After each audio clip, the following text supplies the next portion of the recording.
Singapore's futuristic skyline has grown to become one of the most recognizable in the world. And no part is more recognizable than Marina Bay Sands, an integrated resort with 5 stars and 3 unmistakable towers. But the same enterprising spirit that first built this national landmark is now pushing the envelope even further. And the new plan has created a surge of interest and divided opinions. In this episode of Looking For, we'll dive deep into the $8 billion project to expand Marina Bay Sands with 570 new luxury suites, a 15,000-seat entertainment venue, and, most controversial of all, a 4th tower. The project is simply called IR2. IR2 will be the largest expansion done at Marina Bay Sands since the iconic resort was first completed in 2010. Marina Bay Sands, or MBS for short, is one of 2 government-endorsed integrated resorts intended to boost tourism, business tourism, and urban transformation. The term integrated resort is important. It specifically means a casino, combined with an array of other amenities, typically a luxury hotel and perhaps an entertainment venue, retail spaces, restaurants, and so on. And this is exactly what MBS was designed to exemplify. The full complex covers a total area of 929,000 square meters on the Marina Bay waterfront in downtown Singapore. And none of that landmass, despite being well over twice the size of Disneyland in California, would go to waste. MBS features a luxury hotel with 1,850 rooms and suites, with suites making up 775 of that total. The hotel is made up of 3 main towers, designed by the renowned architect Moshe Safdie, to frame the bay while appearing to lean in a fluid, almost impossible-looking way at angles up to 26 degrees off vertical. The hotel towers are between 55 and 57 floors, standing at approximately 191 meters. The 3 are then topped by a 340-meter flat structure, which significantly adds to the resort's unusual and striking appearance. MBS appears in one of the world's most popular video games, Mario Kart, on the game's Singapore Speedway track. In the game, this long, flat structure is depicted as an empty platform with a pool. But in real life, the structure is actually a one-of-a-kind observation deck called Sky Park. You can't actually drive on it, but you can swim in a 150-meter rooftop infinity pool, the largest in the world, as well as dine, drink, and enjoy the 360-degree view. But although it's the most visually recognizable part, the hotel and observation deck only constitute a fraction of the entire MBS complex. There's also a casino with a 15,000 square meter gaming floor, a massive 74,000 square meter luxury shopping center, 2 large entertainment theaters, dozens of high-end restaurants, and an enormous expo and convention center taking up a whopping 121,000 square meters. There's even an art and science museum with galleries displaying tech and art exhibitions from around the world.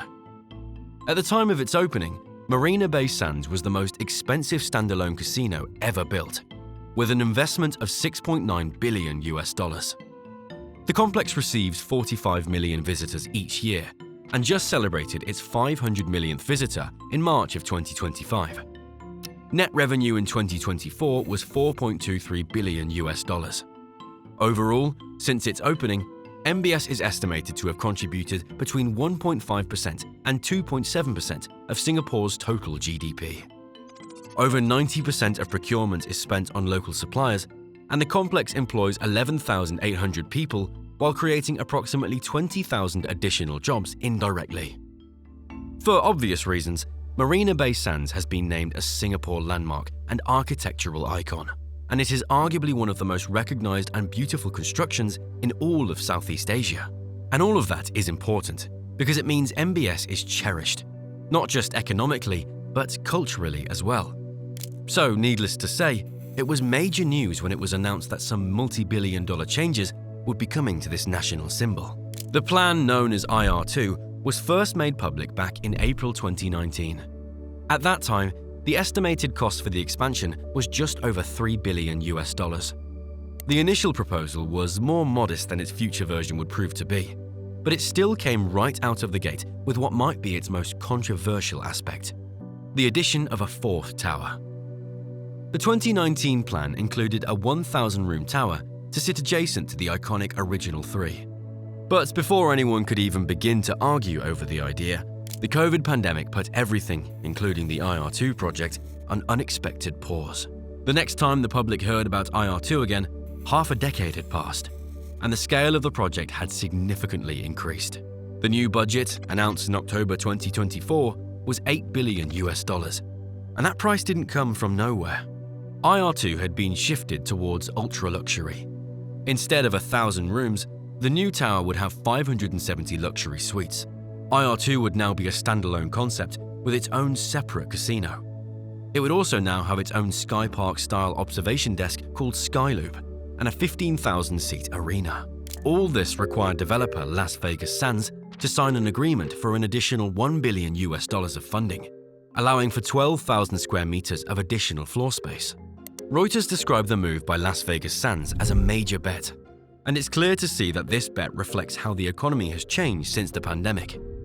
In short, it's a shift away from wealthy tourists and toward ultra-wealthy tourists. Across the globe, the post-pandemic world has seen rising travel costs and uneven economic recovery. The gap between the rich and everyone else has grown even larger, and resorts like Marina Bay Sands are shifting their focus to where the money is, upmarket. Unsurprisingly, this alone comes with some controversy. But it's not like MBS or owner Las Vegas Sands don't have a good reason to seek increased profits. Reuters also reported at the time of the announcement that Las Vegas Sands had missed analysts' expectations for quarterly profit, and one of the key reasons was lower than expected per-table income in Singapore. IR2 is, in large part, a strategy to increase that per-table income.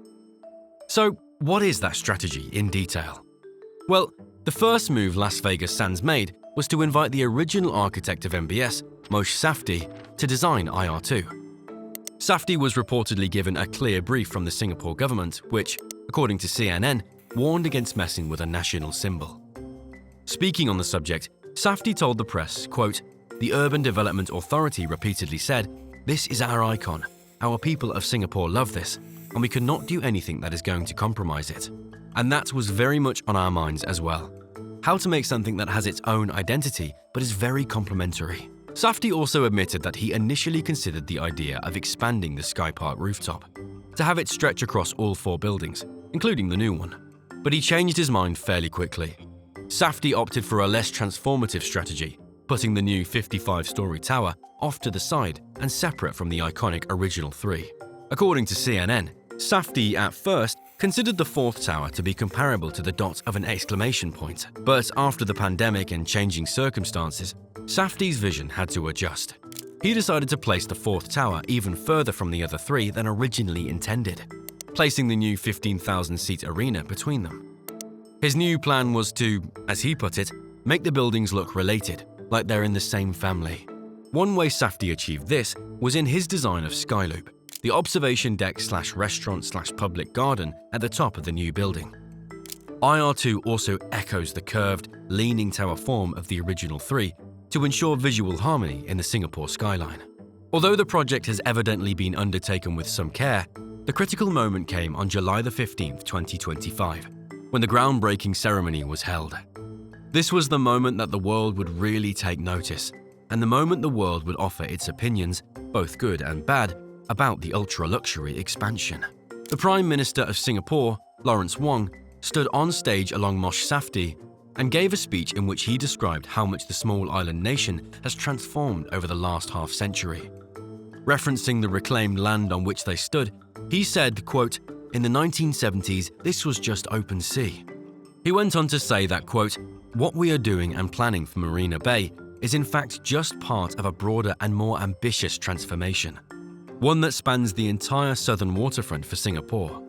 So we call this bigger project, this more ambitious project, the Greater Southern Waterfront. It's an area stretching from Marina Bay East all the way to Pasir Panjang. That is an area that is 6 times the size of Marina Bay." Near the end of his speech, the Prime Minister also seemed to summarize his sentiments by saying, quote, "That is what we mean when we say we are never done building Singapore." But despite the Prime Minister's best efforts, reactions to the groundbreaking ceremony online were mixed at best. Singaporean Reddit users said the 4th tower looked, quote, "out of place." Others were harsher, describing it as sticking out like a sore thumb, or looking like a fourth person lurking, or even a huge dehumidifier. Not all reactions online have been negative, but regardless of how the general public does or does not feel about it, IR2 is moving forward. The current target completion date is January 2031, and with construction now underway, that date seems quite possible. In broader terms, IR2 is just one leading example of what the future of luxury cities might look like. The tensions that have generated controversy around IR2 are tensions that are rising throughout the modern world. We are likely to see more expensive and architecturally impressive expansions like this in other cities, which will also aim to become more lucrative while becoming even less accessible to the average person. In pushing the limits of both architecture and opulence, projects like IR2 invite admiration, but they also invite scrutiny. Singapore has stood for decades as a vision of what the cities of the future could look like. But this vision is increasingly becoming an image of a future designed for the few.